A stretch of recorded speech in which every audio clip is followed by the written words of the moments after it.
Alright, let's roll d4. Alright, Alright, I'm well. 3. Okay. Well, Yes, Matt. Matt reroll. Alright. alright. Hey! You did it.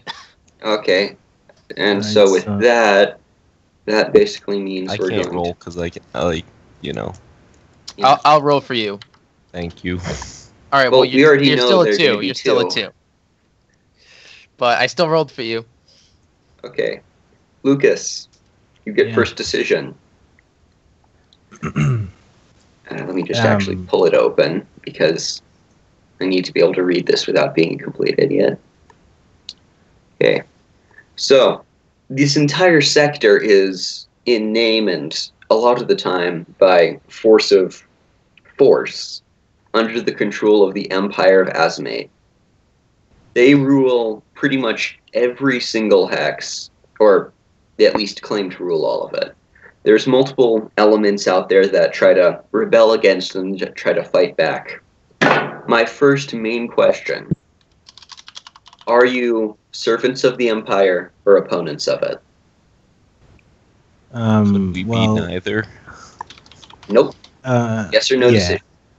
So we're either with or against the Empire. Here's something I need to say right now, though. No one else is allowed to speak or put input into this. Sorry. This is a single person's decision, not a group decision. None of you have a say in this matter. It's only him. That's kind of boring, but go ahead. All right. You know, if everybody's part of the Empire, we could fight the rebellion. But I don't know if that's going to be.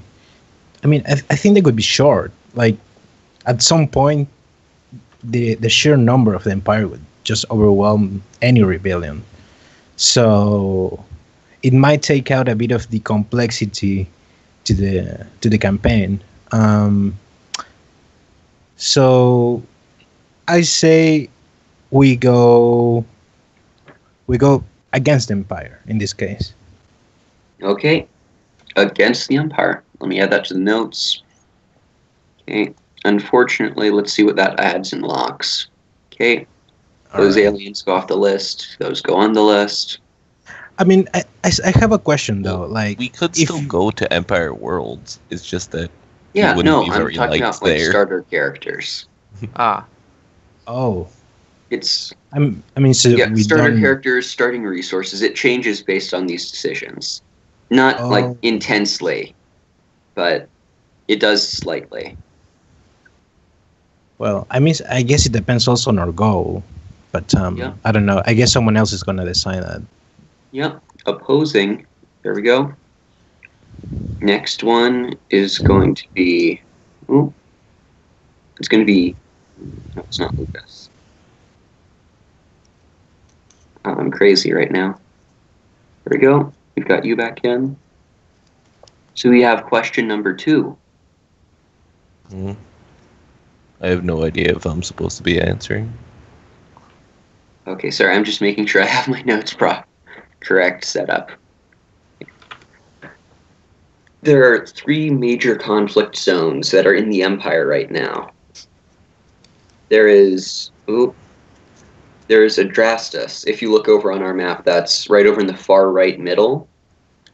And that's exactly what we were talking about earlier. This is a heavy rebellion that's already been mostly forced down in local neighboring systems. The last holdout is right there on Adrastus of a small rebellion. Things are going poorly with it. The next zone is Lambrinos. That is right up there in the top middle in that little 2-star system. There we go. Lambrinos is the home of the warp gate for this sector, and the Empire of the Azmate has recently attempted to repair it, but as a result, something has happened there. It's believed a scavenger fleet with its own psionic potential got pulled through, and the resulting chaos destroyed the warp gate. And now Imperial forces and the entirety of a scavenger fleet are locked in combat there. The scavenger fleet trying to seize control of the warp gate to escape, and the Empire trying to prevent that and succeed. The third location is Malika, down in that good old bottom middle left area that's so hard to describe properly. Malika is a densely Adrastus. populated hive world. Adrastus is right up here. Lambrinos is up here. Malika is down here. Malika is a densely populated hive world. The issue is it's been recently discovered that a deeply rooted eugenics cult has been operating there and are very well spread throughout. Covert ops teams are currently being deployed all across the planet in attempts to root out these transcendentalists from the. So my question to you, Null. I just rolled a d3 on it and addressed How about this. you make a decision instead? I don't care, so I rolled a d3. Like, I mean, I'd prefer not to know what's actually coming. It's way more fun that way. Okay. So we have an element. Or you could just pick whichever one you'd like the most. I'm alright with that. I gave this decision up from myself and gave it to the players, so what do you interpret that one as meaning you pick? Very first one I mentioned? Very last one I mentioned? What's it mean?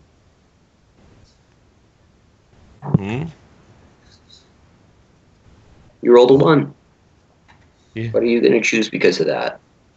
What? Tell me. Tell me. What are you going to roll? What are you going to pick because you rolled a 1?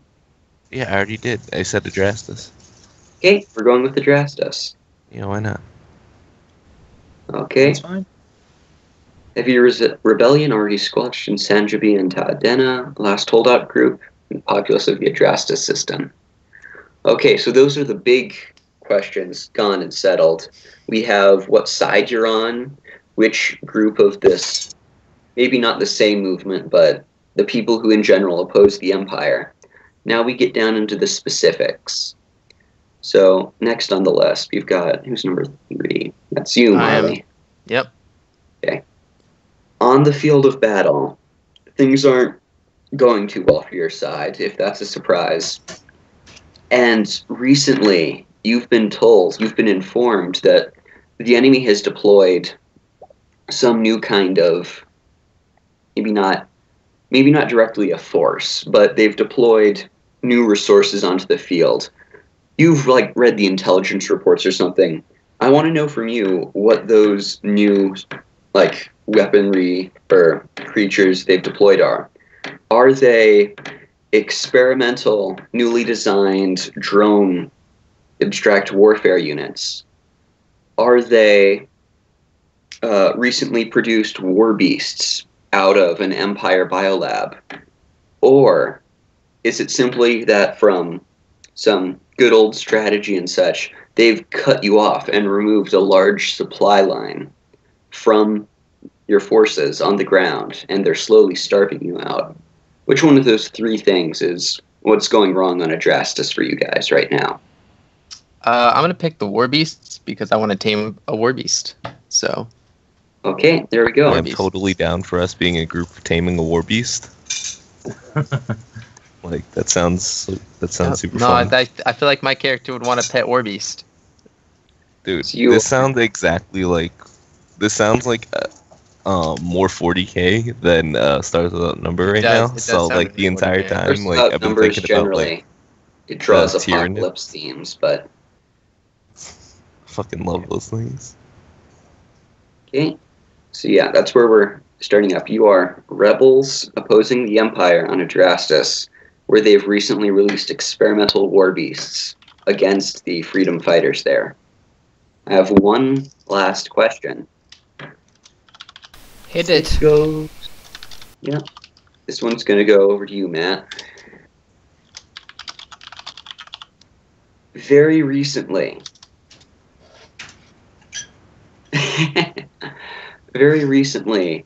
the People's Freedom Element, this is the group that's been kind of spearheading the operations. They were there on some of the earliest planets trying to get people to rise up against the Empire. They've recently made an alliance. It's not a great one, but it might be just enough to help turn the tides.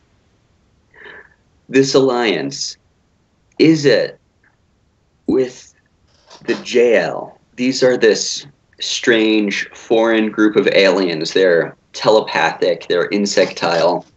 They belong down in Sashti, that's right down here. But they've managed to get an elite group, and it's traveling towards you slowly at the moment. And they will provide psionic supports for you and try to become involved in this event. Is it possibly the Aerith? These are another alien group. They hail from the Alves, as it's called. These are these large chitinous beasts. They sell themselves as mercenaries. They're honorable and they're very culturally centered. The People's Element has pulled up enough money to hire this group of Aerith mercenaries. They're called carvers because their large chitinous shells are always covered with strange designs and such. They're very much the heavy, tanky creature, but they're not psionic like the JL. Thirdly... Wait, let me ask you a question about these real quick. Never! Just off like, something. Yeah. So, from what I'm getting at them, like, if you pay them, they're, like, completely loyal to you? Like, that's what it this seems story might have some different things to say about that, but they should be effectively loyal. Alright. I mean, the mercenaries? Yeah, but from what he said, that seemed like they were like different than normal mercenaries in terms of loyal. They do have honor tradition as part of their alien theme, so they're probably pretty reliable. Yeah. So those are two of the choices. Another interesting one is a group of space pirates that recently got driven out of, well, you don't really know in truth, but they're offering, if you'll give them shelter, they'll give you access to some of their ships. At the moment, the rebellion is heavily lacking in the Space Forces department. And last decision, this is your fourth one, there's a cabal of not psionics so much, but people trying to pursue what they believe is psionic profession, a cult kind of. And they've got a large number of psionics among their group, but they've also got a very strange faith and religion involved. They've approached you, and they're offering funding to the rebellion, as well as some kinds of supports if they can become involved. Which of these four choices is the report you received and that you know about? Not all four of these are happening, it's just the one you pick. Yeah, I know. And to be fair, there are pretty good choices, like all of them have ups and downs, pros and cons. Each one of them can bring troubles, but good things. Give me a moment, okay? I really need to think about it because Rebellion needs basically everything.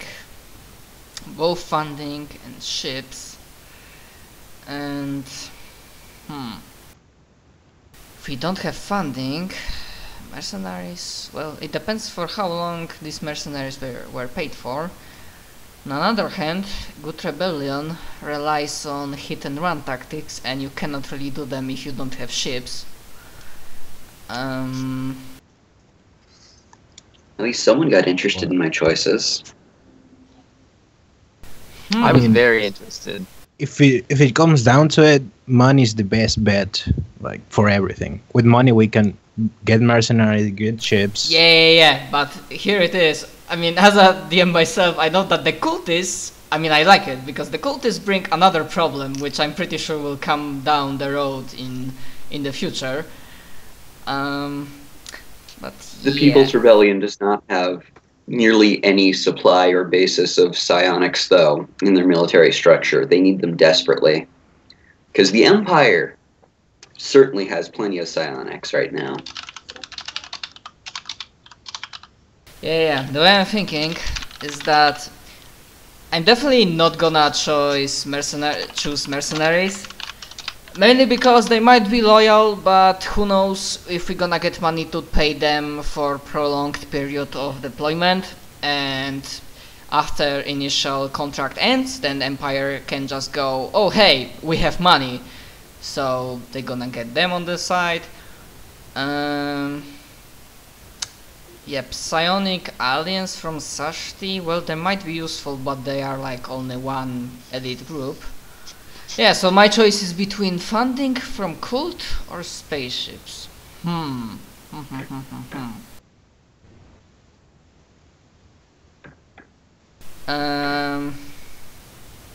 it. I'm gonna go with that last option, that cult, psionic cult that will give funding to Adrastus rebels. Okay. So the Magus Mastery has pledged support to your rebellion then. Let me just add this into the notes now. The archives.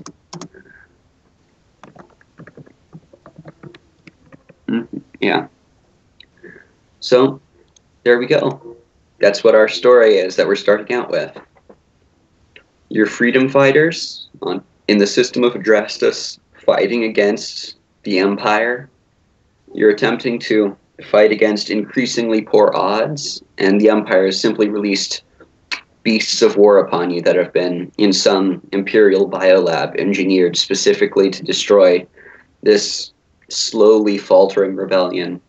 But you have one good opportunity. You've recently received both funds and psionics from the Maya's Mastery, and they're offering maybe not a chance at victory, but a chance at getting some breathing room and the ability to once again spread the rebellion to other systems and perhaps get closer to that freedom that all of you so crave, apparently.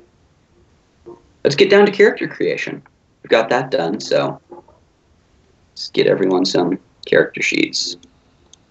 Alright. And I will like immediately have like one question regarding skill points. It's standard, sorry. Yeah, 2 and 3. Well, we are not gonna be too skillful apparently. Yeah. I think it's fine. I mean, I don't think we're gonna die too fast, right? I mean, who needs skill when you have the dice rolls? Yeah. Well, Right. come on. Let's. You know how the game is. Space rocks fall. Everyone dies. Yeah, you know. But seriously, our first mission, it should be taming a war beast. That's all I'm saying. I have a stat block for these war beasts. That's going to be your third mission probably by the time you've actually figured out what the heck to do with them. I'm down with trying to tame a war beast too. I mean, the character I'm thinking of playing, he's not thinking about, you know, the future. He's just thinking about it'd be pretty cool to have a pet war beast. All right, guys, I got an idea. Let's go. It's like, let's go get this war beast. Come on, guys. See that massive murder machine? I'm gonna go tame it. I'm gonna bring back an old character of mine. Incidentally, individually, the thing that is still available is the Aerith, the alien mercenaries, are still available as a player race. They could have been hired individually, so if anyone wants to play as them, they can. Where do you see your races? Where do you see races? I'm sorry, it's in a little GM loadout here to the side. I can describe it if you like. I was looking at the PDF of the Stars Without Numbers. No, I generated alien races here. All right, where? Don't just generically grab them from the source book. I don't see them anywhere. Like I said, GM handout. It's mine, not yours. Oh, sorry. Yeah. Currently, the only one you have available right now are the Aerith. So, if anyone wants them, basically, they're like these fiber constructs out of muscle, and that's their structure. It's not really humanoid. It's not really any kind of shape. And Can I re-roll my stats? You can. Wow. Like the entire thing, not just one. Because I got pretty shitty stats. I don't remember if it's vanilla, but technically there is a rule for that DM can use if he wants to. Like if the total modifier of your stats how many negatives is 0 or below. I have. He has to reroll. I have that's- two that negatives is- and no positives. So Yeah, he has to that reroll. is a reroll. Yeah, that's Alright. that's one free reroll. If the next that's a lot better. Damn. Oh shit! Wow. Holy shit. Okay, you are good. You are great, Perez. When you roll, do you have to pick your stats you're allowed first? to assign them where you want it to be. That's good. That's good. I need to find my character picture. Is that a macro you're using there? I'm going to be using Theater of the Mind. When I have to, though, and it gets too complicated, we switch over into grid maps. Right. Wait, can I get that macro? Alright, give me a second. Oh, I did not mean to cut that. I meant to only copy it. There we go. Alright. Let's do this. So, I'm really happy with that 17. Oh, wow. Can I, not a modifier. As well, don't worry. Alright. Jeez. Oh, my God. Wait, is that... Oh, my gosh, that's a reroll. Let me try third time, guys. Third time. Third time's charm, guys. Third time's charm. That's not great. I think that might unfortunately be what you're stuck with, though. Let me check. Really? Yeah, that's... Oh, my God. But if I was going to reroll... Oh, my God! You don't want to reroll. What? Wait. Okay, let's... What is... There we go. I'm okay with that one. Let's go with that one. Let's go with this one. This one seems fine. No particular reason. No, actually, I think you might be stuck with the that middle one, because 8s aren't negative. Only 7. 8s and 9s aren't negative. Oh, all right. You might be stuck. So my character is gonna be complete shit. All right. Yeah, you're good at one thing, bad at another, and mediocre at everything else. Actually, no, since yours are like that, you can take that 7, bump it into a 14, as long as you put that in one of your prime stats. Yeah, you can always do that. Doesn't matter the... Alright, or... If I crit this D20, can I use the good stats? If I crit it... Just because it sets a dangerous precedent, I'm gonna say no, I'm sorry. I wouldn't have gotten it anyways. Nope, I would not have. Alright, so my character is mediocre as shit. You take those middle and turn the 7 into a 14. I love that all my stats are a +1. Do you just copy paste the macro? Yeah. What do psychics use, actually? I've never played this before. Wisdom and con. Oh my god. That's bad. Wait, con? Let's see here. I have to reroll. Well, remember that you get to boost up one of your stats to 14. Right. That's the class stat, which, strangely, I don't even need to do. Yeah, I'm not giving you that option because everything's fine. Alright. Yeah, that one passes. I mean, you could raise your 9. You could raise your 9. Well, no, that's already at a 14. I mean, just because from like having that, because this second 17 balances out over everything else. That second one it stays at 0, right? It doesn't. It's neither positive nor negative. The modifiers. 15. Or wait, what's an 8? Is it a negative? 8 is 0. 8 is 0. Yeah. Oh, so never mind. Minimum for positive is 15. Maximum for